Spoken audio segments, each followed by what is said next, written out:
What is up? We are back, Black. Man, what is going on? Another day, another 10 cents for black folk. Another $350 for white folk. So if you're white, the United States of America Incorporated, I know you got it. So stop acting like you don't got it, because you know you do. Shout out to everybody who's at the Court Plantation right now as we speak. This is the last day of the following year of 2020, which has been fucked up. I'm not going to sugarcoat it by any means. Shout out to everybody that's getting ready to go out there and catch COVID 2020, COVID 2021 out there walking up and down the clown-ass strip, coughing and all this other shit, talking about Happy New Year. That bullshit. So shout out to y'all.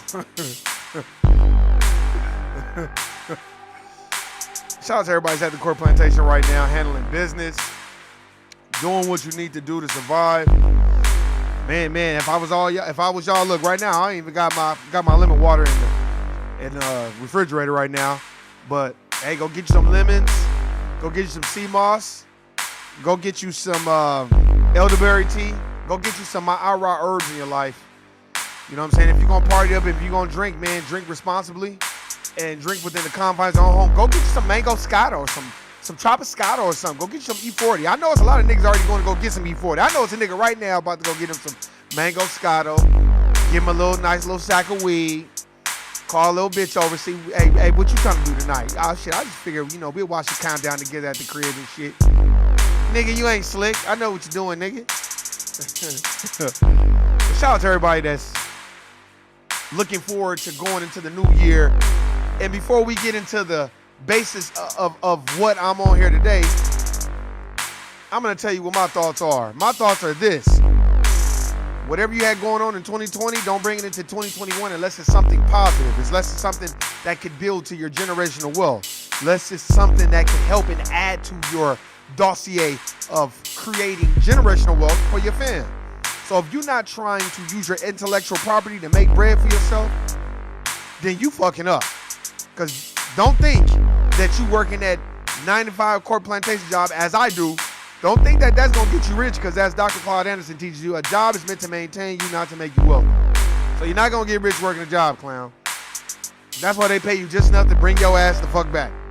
And that's why we going to get into a lot of things today. But you notice we going to get into some real truth that I always say when I be like, guilty nigga, because it's the truth. Had a couple of situations. Oh, and by the way, we had another killing in Minnesota, which they're not releasing a lot of information about. And they talk about this transparency bullshit. We gonna get on the Soho Karen out of New York, who just gonna grab a young nigga, didn't know that his dad was a little bit famous, had a little bit of status, just gonna grab his ass, talking about he stole my iPhone. Get him. Let me tell you something right now. If a bitch walk up on me talking about I stole my iPhone, bitch, you're gonna get slapped. Don't run up on me. And that's pretty bold to run up on a kid. Because suppose he would have slapped the shit out of her ass in defending himself. So she should be getting prosecuted, and we will be talking about that today. We will be talking about all the stimulus bullshit that's been going on, how niggas only about to get $600. And we definitely going to touch on how to conduct yourself in this system coming up in 2021. Because just because the year's changed, that doesn't mean anti-black racism changes. That shit don't change. I don't know why niggas act like the shit gonna go away next year. I'll take wait till next year, man. Cause Joe Biden gonna be in there, man. And then next year, man, it ain't gonna be racist no more. Man, get the fuck out of here. So we gonna get on all that. And like I said, shout out to everybody that's, I would say, trying to do what they need to do to survive. Shout out to the niggas that's finessing. That's the only way they know how to finesse. I don't know. I don't have niggas like that. First of all, I keep my circle tight. I'd rather go to, look, I go places. A lot of times I do a lot of researching, a lot of reading articles, a lot of reading, studying. So when I go places, I'm not here to be entertaining niggas, and I want niggas entertaining me. So don't hang around people that feel like you only around for their entertainment, because niggas do the same thing, because niggas are self-taught to hate each other. But like I said, shout out to everybody that's making a way out of no way, doing what they need to do. Shout out to everybody that's probably going to church. They probably having a church service and some bullshit like that. If I was you, I had church at the crib. And we going to get into it today.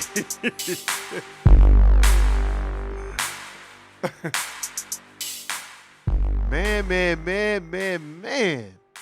Man. Look, let me tell you something, man. I've been hearing a lot of people talking about, man, 2020, yeah, 2020 is fucked up. But my thing is this. What year hasn't been fucked up in the last 450 years for black folk? What I'm talking about as a whole. I'm not talking about individual. Because individual, you can be like, oh shit, I'm winning. I got the new job, I got the crib, I got the whip. That's individual winning. We talking about as a team. As a team, nigga, we behind by like 1,000 points. And it's the fourth quarter with 8 minutes left. So we got to understand exactly what's going on. I was watching this documentary about Shea Cotton, how he got railroaded. You know what I mean? And it was crazy. The NCAA is the biggest crooks besides the banks and besides everyone else. They are the biggest crooks in this country. And they are employed by the white dominant society to breed farms of athletes. And then the ones that they don't want, they just pick them back and throw them in the trash. And when they done, they discard you and keep it moving. That's why they didn't like LeBron James, his homeboy in Clutch Sports. And they didn't like him because, you know, he didn't have no degree. So he was like, well, I figured out how to run this game without that. Then all of a sudden, they like, oh, you got to have a degree.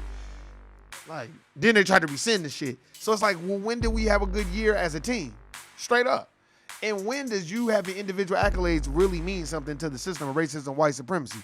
Because as you can see, that jazz player, Keon Harrows, famous jazz player, I mean, the Soho Karen, basically, just grabbing up anybody that she thinks stole her phone. What? See, that's how bold the dominant society can be. That's how emboldened people are, period. Motherfuckers just walk up to you and accuse you of some shit. Didn't I tell you about slavery by another name? How a motherfucking dominant society motherfucker or a person that's a part of the dominant society could just walk up to a nigga and be like, hey, nigga, you owe me money. You be like, I don't even know who you are. Well, it doesn't matter. You owe me money. We about to go get the judge, and the judge is going to say, okay, do you know him? You going to be like, no, I don't know him. He going to be like, well, I know you. You owe me money. He going to be like, all right, well, guilty, nigga. You got to go work on this plantation for 10 years. That type of shit. That's what's going on right now. Go read the book, Slavery by Another Name by Douglas Blackman. That's exactly what they're doing right now. That's why that lady was very emboldened to do that. She didn't care if she was on camera because you know what? She's just like that white lady that was in motherfucking Central Park walking her dog and then told that black dude she was going to call the police and said this black man is threatening my life. And the only reason why white folks got mad because of how she was manhandling the dog. They didn't give a fuck about her calling the police on a black man who potentially could have got shot. Then his Sambo ass talking about, I don't want no charges to be done. I should have known that when he's like, do it, call the police. I want you to call them, come. Once he started talking like that, I was like, oh yeah, this might be a Sambo in the making. You know what I'm saying? So we got to really, you know, watch out for a lot of that shit, man. Just like you look at the stimulus situation too. You know they're not really saying nothing about it. Well, nigga, take the $600 and get the fuck out of my face. And niggas can blame it on Republicans or you can blame it on the Democrats. I think it's all collusion and coerced behavior by both sides. And it's all part of their masterful plan to feel like we need both sides. When really it should be an independent party that has no type of, I would say, alignment or have no type of allegiance to any party. Like when you don't have allegiance to nobody, then you're going to make a fair assessment and you're going to make the judgment based off the needs of the people. But when you have an alliance with someone, you're going to be in aligned with their beliefs and their system. And the thing about it is we don't see that. That's why these killings, like the Minnesota killing, they're not really mentioning no names. They're not really saying nothing. They got the same Sambo bald head motherfucking cop coming out talking about, oh, we're going to be transparent. You notice that's accountability and transparency is the words of the decades. That's the words of the decades. Accountability, transparent. How many times have y'all heard me say, who's holding the accountable? It's just like working at the Core Plantation. If you dealing with people that work in human resources that are clicked in with the motherfucking directors and presidents, ain't nothing gonna happen to them. That's exactly why this shit happened the way it happened. That's exactly why it happened the way, and it doesn't surprise me, and it shouldn't surprise you, especially if you black and white America, incorporated. You should already know what the fuck is going on. You should already know, and it should be all matter. Shit, because them motherfuckers don't say nothing to me. Nope, keep to yourself, going about your way, do your thing. Stay out of the way, handle your business, and keep it moving. Don't get into no debate with people, and don't let people bring you down that path where you start getting emotional. Because the dominant white society, they love emotional ass niggas. They love niggas that, you know, They love niggas that placate to that. Just like the brother, you know, after they had the little press conference and the brother started playing the motherfucking saxophone or I don't know what, the horn or whatever the fuck he was playing. I'm like, man, fuck all the symbolism. Cut the check. See, this is the thing. We go on there and then, in my personal opinion, this is my personal opinion. We go on there, we don't speak facts. We not talking about Casey Goodson Jr. no more. Thank God for the Breakfast Club, or they would have never got no pub. That's because why is Ben Crump and them not standing behind them? Why don't you just stand behind them just on GP? Bring attention to them. But nobody's talking about Casey Goodson Jr., who got shot in the back by police. Nobody's talking about him at all. And I've been talking about him. I'm going to keep talking about him. And that's the problem. We pick and choose what tragedies we want to display. They are tragedies, man. All of them. That's why I went on Twitter and I said, man, stop the symbolism and the Negro spirituals. Cut the check, man. That's the problem. Niggas, that put you, if you notice, Sharpton, Crump, all of these people, they'll put you in front of the camera and all. As long as you talking about, we just want to get treated fair. You know, we's people too, treat us fair. But when you get people like Daniel Prude's brother, I was like, they fucking murdered my brother. You ain't heard nothing about Daniel Prude either. You notice all the people that get on there and speak outwardly and speak negatively about the police unions and the law enforcement and how they conduct themselves and the things that they do, you don't ever really hear from them anymore. But all the motherfuckers that be in alignment with this shit, you keep hearing about them over and fucking over and over and over again. And it's so funny how they keep talking about Breonna Taylor and talking about Breonna Taylor. It's so funny that they chose her when you got a Tatiana Jefferson. You got so many other people that got killed. They need to keep bringing up everybody's name.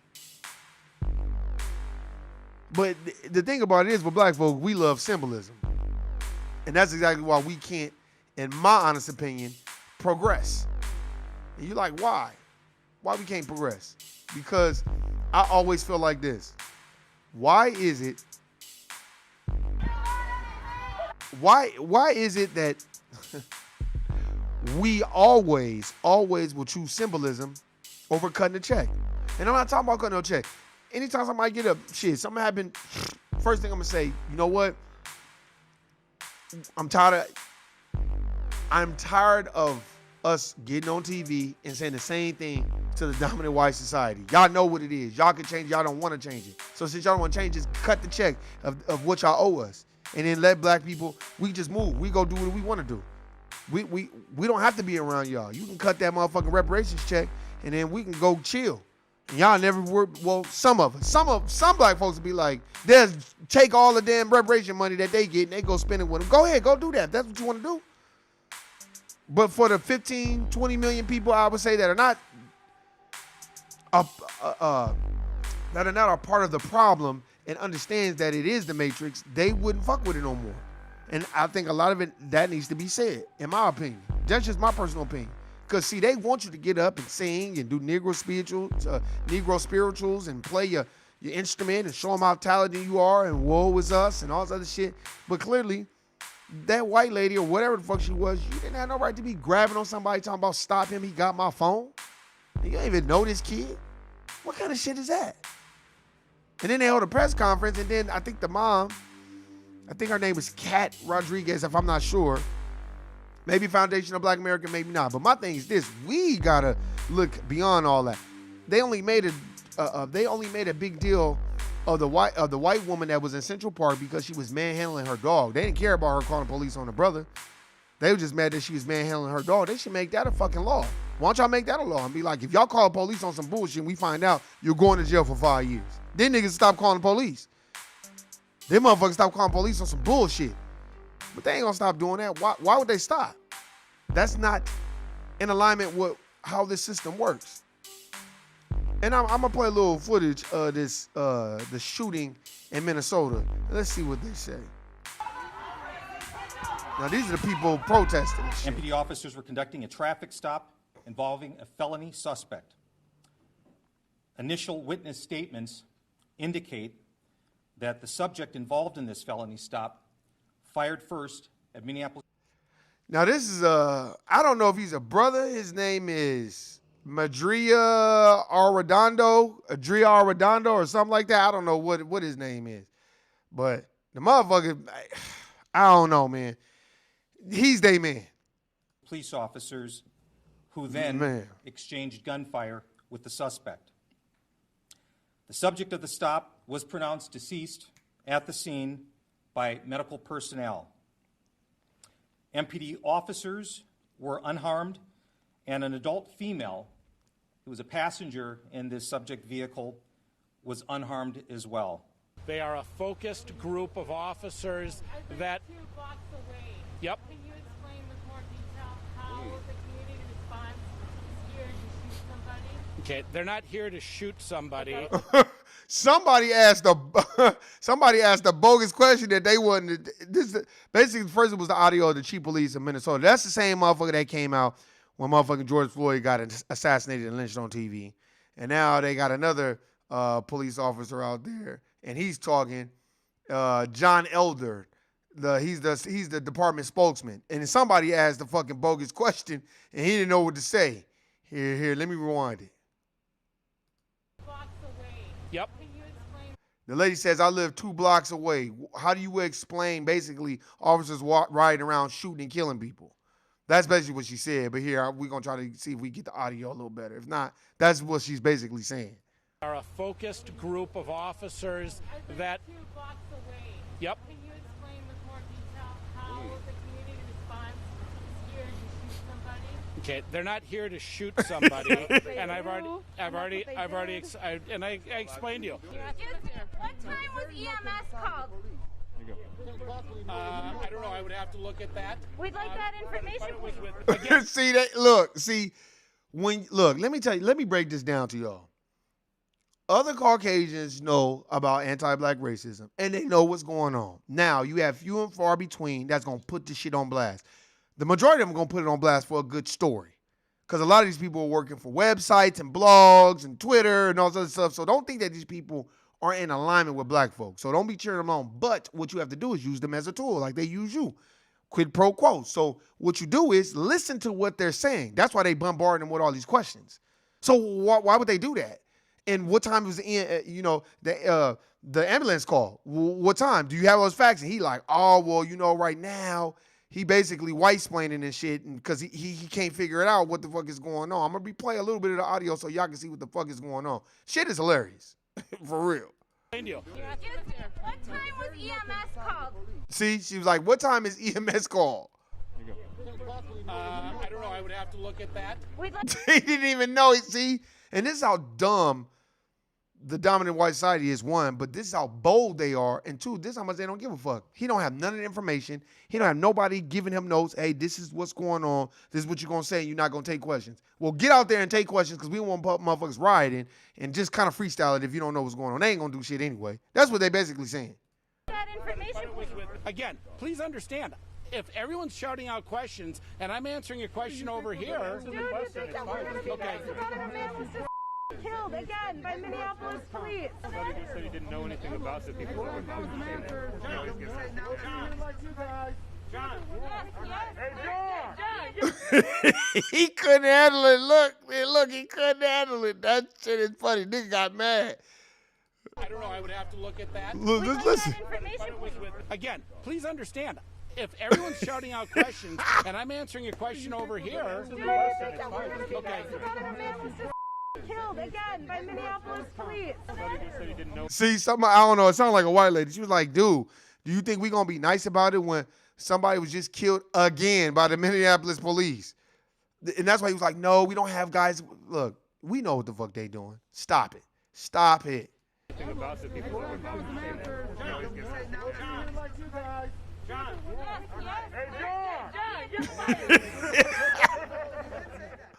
Oh, they was eating his ass up. Oh, man. That shit had me down. And that's how you got to do these people. You got to just bombard them with questions. You know what? They don't give a flying fuck no way. I don't think that these people for you. Why would they be for you? They're not for you. Neither they for you. Look, let me tell you something. More people gonna understand one day that, oh, damn, this system is not for us. This is the Matrix. Like, they don't care. That's why motherfuckers be like, I want to take the pill that put me to sleep. And I just want to wake up like nothing ever happened because I know it's not real, but I don't care if it's not real. That's not the point. And that's what it is. This whole system, we make the belief system. The money, the dollar's not worth nothing. It's only backed by our belief system that the money is something. If I would say, if 500,000 black folk, 500,000 black folk, it's 40 million of us. 500,000 was like, you know what? We don't believe in this dollar, and we're not using this shit no more. Matter of fact, we ejecting ourselves from the system. This Social Security shit is some bogus shit. Y'all indoctrinated us. This is some indoctrination. We were born into slavery. That's why everybody got a Social Security card. Everybody started breaking that shit down the way it's supposed to be. Then motherfuckers will be like, all right, we got to come up with something different. They'll just change the goalpost to something else because they already know what the fuck is going on. These are controlled circumstances. It's just like the Oracle. That's why after Neo saw the Oracle the first time and he, you know, what she was telling him made him choose his path. Then when he came back, he was like, I would say you're another form of control. You're a part of this. You're a part of this system. She was like, bingo. So you're another form of control. Bingo. You're a part of the system too. You just the good part of the system. You're a part of the system. Trust and believe you mean when you got people talking about all black lives. Them people don't give a fuck about no niggas. Stop. You don't know who funded this shit. Just like the United Negro College Fund and all this other shit. Look, first of all, the majority of that shit is funded by dominant white society, anti-black racists. And that shit is not gonna change.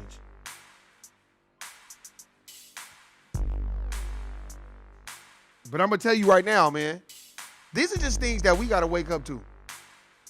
And if we don't wake up to them, if we don't wake up to them, they gonna wake us up irregardless. Let me tell you something. You better wake up. That brother that brother Keon Harold that was accused of stealing that cell phone, man, y'all better wake up. Don't think because you famous that motherfucker still ain't gonna accuse you of no shit. That shit is never gonna stop. Yeah, let me see if I can find some shit on that. Let me see.